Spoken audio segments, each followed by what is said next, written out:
আসসালামু আলাইকুম। আমি এখন শুটকি রান্না করব, এর জন্য দিব পেঁয়াজ, রসুন আর কাঁচামরিচ দিয়েছি। আমি এখন এক চামচ আদা রসুন দিলাম আর দিব একটু পানি, লবণ স্বাদ মতো, হলুদ, জিরা, ধনিয়া, কারি, ভাজা জিরা, টমেটোর মাছ। আমার শাশুড়ি আমাকে সবসময় বাংলাদেশ থেকে শুটকি বানায় পাঠাইতো। আমার খায় শুটকি অনেক পছন্দ করে। আমার শুটকিটা ভাজা হয়ে গেছে, এখন আমি দিব সবজি। আমি এই শুটকির মধ্যে এক ফুটটা পানিও দিব না, শুধু এই সবজিতে যতটুকু পানি ওঠে ঠিক প্রচুর দিয়ে আর একটু পালং শাক দিব।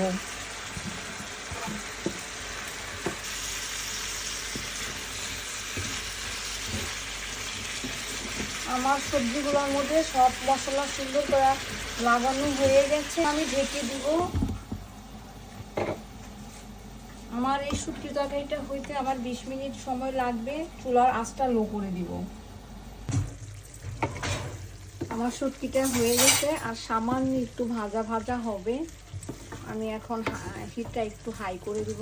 আমার শুটকিটা হয়ে গেছে, শুটকি থেকে তেল ছেড়ে দিয়েছে। এখন আমি একটু বেশি করে ধনিয়া পাতা দিয়ে নামাই দিব।